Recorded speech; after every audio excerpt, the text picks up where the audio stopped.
Salve, salve, torcedor palmeirense! Sejam bem-vindos ao canal Bora Verdão. Para ficar por dentro de todas as notícias do Palmeiras, se inscreva no canal, deixe seu like para nos ajudar a chegar a mais pessoas. Agora, sem mais enrolação, vamos ao vídeo. Bora lá! Fico olhando para o Abel falando isso, desculpe, eu não sou bom o suficiente, chegando lá no vestiário e falando, a gente vai treinar pênalti até vocês não errarem mais nenhum, porque com o Botafogo foi assim, né? Olha, o Botafogo vai ser campeão brasileiro e lá ele falava outra história. Teve um pouco de ironia nessa última declaração dele. No primeiro momento em que ele falou sobre o tema, ele respondeu, acho que de uma maneira sóbria, ok. Mas nesse final eu não sou bom o suficiente, eu senti que teve um pouco de ironia mesmo. Eu acabei não pensando assim, porque ele fala dos pênaltis, como ele começou a entrevista desse jeito, bom, mas pode ser. Zupa, o grande problema da era Abel, o que poderia fazer para mudar isso? Grande não, eu diria o único. E assim, e é um Palmeiras que entra nas penalidades, você interpreta desse jeito, porque assim eu penso, sempre com muita responsabilidade, assim, precisa vencer porque é o grande Palmeiras? Não, eu acho que a essa altura eles já entram nas penalidades sabendo como eles sofrem nesse tipo de disputa. Eu acho que isso atrapalha o Palmeiras. Esse histórico, eu não acho que tabu seja muito problema, mas é um histórico. Especialmente falando desse time do Palmeiras, a gente cita sempre que é prudente, e tem sido muito, a resiliência do time do Palmeiras, a frieza, a força mental do time do Palmeiras em várias situações que esse time se colocou desde que o Abel assumiu em novembro de 2020. E a cada vez que o Palmeiras mostra a sua força mental dentro de campo, essa força mental aumenta para a próxima vez que ela é necessária. Certo. Cada vez que o time vê a resposta que ele é capaz de dar numa adversidade, ele se sente mais capaz de, quando precisar de novo, operar através dessa ferramenta. Eu acho que isso para mim é muito claro. Da mesma forma que o contrário acontece. Eu acho que depois da primeira, da segunda, da terceira, da quarta decisão por pênalti, quando os jogadores percebem que o jogo está se encaminhando para os pênaltis, eles sabem que o jogo está se encaminhando para onde eles não são excelentes. E é evidente que isso tem um aspecto emocional. Isso vale para o atleta desse nível, vale para o atleta amador. Se o cara joga bola sempre e sabe que quando ele joga de lateral ele vai mal, quando ele vai jogar de lateral ele já sabe que ele está num lugar desconfortável. Isso para qualquer esporte. Então eu acho que do ponto de vista mental, o Palmeiras entra mais pressionado nas cobranças de pênalti, porque esse grupo sabe que talvez o único defeito que esse grupo tem é nesse tipo de circunstância. Então acho que isso atrapalha, sim. Não acho justo colocar a responsabilidade em cima do Everton. O Everton poderia pegar mais pênaltis? Poderia, é claro que poderia. Ele é um goleiro de nível de seleção brasileira, esteve em uma Copa do Mundo, então dele se espera sempre muito. Poderia? Claro que poderia. Mas os jogadores poderiam acertar mais também. Né? Então, assim, a responsabilidade, ela é de todos e geralmente a responsabilidade é maior do batedor do que do goleiro. Né? Então, o Everton contra o Boca Juniors pegou o primeiro pênalti, pegou o penal do Cavani. Sim. E o Palmeiras deu adeus à competição. A culpa é do Everton ou é a culpa de quem parou no Sérgio Romero, para quem perdeu o pênalti? Né? Então, assim, Campeonato Brasileiro do ano passado. Pois é, o Tiquinho Soares. O Tiquinho faz o gol, tem título do Palmeiras. E quem pegou o pênalti? O Everton. Então, assim, pode se cobrar que o Everton tente defender mais penais em cobranças? Claro que pode, todo mundo tem que ser cobrado, beleza. Daí a enxergar como esse o fator que impede o Palmeiras de ir além, é esquecer de olhar para o todo de um time que é muito forte. Eu já penso um pouco diferente. Eu acho que a cobrança ao Everton, ela é muito, muito injusta, não é sustentada pelos números e ela não pode ser levada a uma condição em que o goleiro tem a mesma chance de pegar um pênalti que o batedor tem de fazer o gol. Sim. Então existe uma diferença técnica entre as duas tarefas aí que é bastante clara. E ela é clara em qualquer nível de futebol. Principalmente, também no nível mais alto, aqui no Brasil e na América do Sul, que é o que a gente está considerando aqui, porque nós estamos falando do Palmeiras, evidentemente. Agora, a leitura do resultado leva a essas diferenças de raciocínio, digamos assim. Porque o Palmeiras foi melhor que o São Paulo na decisão da Supercopa e perdeu nos pênaltis. Aí os números são levantados. 8 decisões na era Abel, 7 derrotas. Nossa, tem alguma coisa estranha. E tem. Porque realmente é curioso, no mínimo, que um time que tem tanto sucesso com o seu trabalho, que ganha tanto e tantas vezes no mesmo período, tenha nas cobranças de pênaltis um desempenho contrário, absolutamente contrário. Assim, drasticamente contrário ao que é o seu desempenho normal com bola rolando no futebol.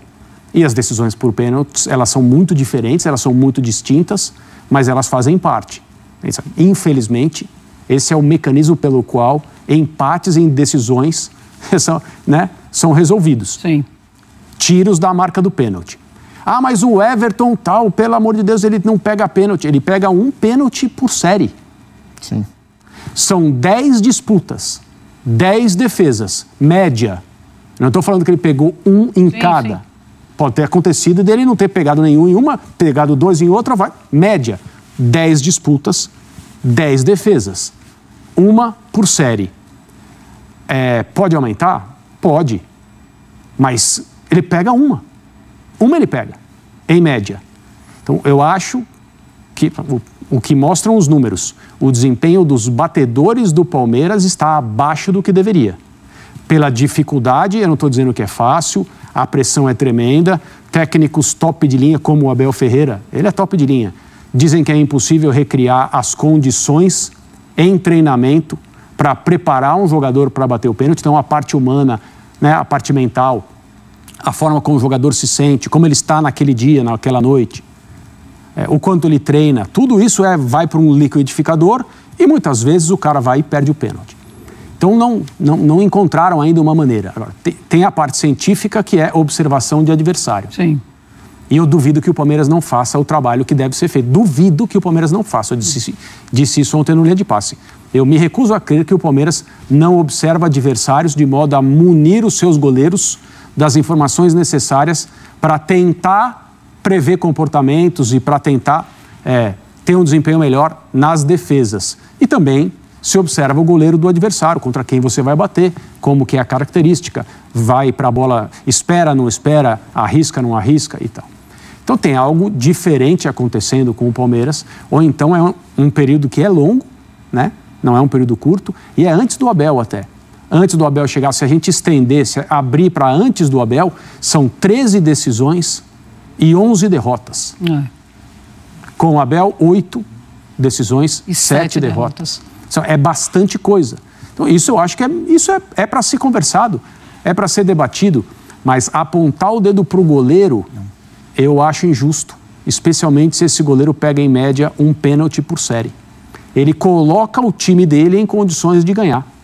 Os batedores, infelizmente, não têm feito a parte deles. E isso me gera uma outra reflexão, também pegando esse gancho, sobre o futebol brasileiro como um todo. Eu acho isso uma notícia muito boa para o futebol brasileiro. Porque nos últimos anos, na última década talvez, a gente olhou para Palmeiras e Flamengo com um salto muito à frente dos demais. Certo. Parecia que seriam só esses times que seriam capazes de ganhar títulos. E, de fato, eles dominaram. O Atlético Mineiro beliscou algum, o Atlético Paranaense beliscou algum, e o clubinho dos potenciais campeões estava restrito a esses 4. Isso esse salto gigantesco administrativo, financeiro e esportivo que Palmeiras e Flamengo deram, obrigou muitos outros times a encontrarem alguma maneira de se reestruturar e voltar a competir. Isso foi muito importante. Acho que com esse temor de fato, a gente ter uma hegemonia entre duas equipes no futebol brasileiro, acho que muitos clubes olharam e falaram, ou a gente se mexe, ou de fato ficaremos para trás. Então a gente tem hoje o Fluminense campeão carioca da Libertadores, o Inter poderia ter sido campeão da Libertadores, ter um time forte, o Botafogo poderia ter sido campeão brasileiro, ter um time se qualificando, o São Paulo ganhou a Copa do Brasil, ganhou do Palmeiras algumas vezes e vai brigar por outros títulos também. Então acho que a gente está vendo agora um cenário em que o Flamengo é o melhor elenco, o Palmeiras é o melhor trabalho. Isso continua indiscutível. Mas eles não estão mais sozinhos na disputa. Né? A diferença entre eles e os demais está cada vez menor. Porque muitos outros times encontraram a sua maneira de voltar a ser competitivo. Sim. E o São Paulo está botando o pé nessa conversa também. E não adianta falar só acabou a farra e acaba a farra, não. Tem que trabalhar por isso.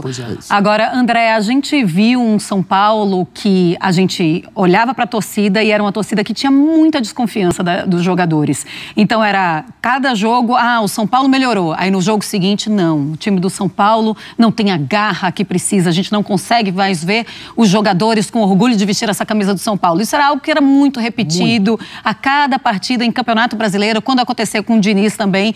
Toda vez a gente escutava isso. E isso foi mudando também. Foi mudando, a gente começou a ver a torcida abraçar esse time de uma maneira diferente, tanto que a gente viu a mudança no próprio Morumbi. Muito mais lotado de torcedores e conseguindo abraçar a equipe. Esse fenômeno começou mais recentemente nas campanhas ruins de Campeonato Brasileiro, né? Quando o São Paulo precisou lotar o Morumbi para tentar não correr risco de rebaixamento, em risco de rebaixamento, tentar evitar o rebaixamento. O torcedor contribuiu muito para que isso acontecesse nos anos recentes. Para mim, o que destrava e o que muda tudo e o que altera completamente a perspectiva é a campanha de título da Copa do Brasil. Porque, além de ser um título importante no nosso calendário, embora muita gente goste de achar que é só pelo valor financeiro, o prêmio, pela classificação a Libertadores, é um troféu nacional, é um campeonato longo, é uma Copa longa, perdão. Tem muito valor. Eu entendo as prioridades dadas, né, pelos clubes brasileiros, principalmente aqueles que têm mais capacidade, têm mais condições, a Libertadores, ao Campeonato Brasileiro. Mas, eventualmente, tem alguém pensando na Copa do Brasil com bastante carinho. Isso a gente vê todos os anos. Aconteceu com o São Paulo no ano passado.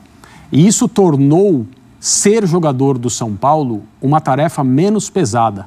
Sempre haverá pressão, sempre entrar em campo para ganhar, o nível de exigência é muito alto, mas no momento em que o São Paulo levanta um troféu, depois de muito tempo, um troféu dessa relevância, mesmo tendo sido campeão estadual, chegando à final de Copa Sul-Americana no ano anterior, mas no momento em que o São Paulo é campeão de novo, de algo que as outras equipes e as outras torcidas também querem ser campeões, também querem ganhar, eliminando o Corinthians, eliminando o Palmeiras, ganhando do Flamengo na final, isso traz o São Paulo de volta e altera completamente o ambiente. A partir daí, jogar no São Paulo é menos pesado.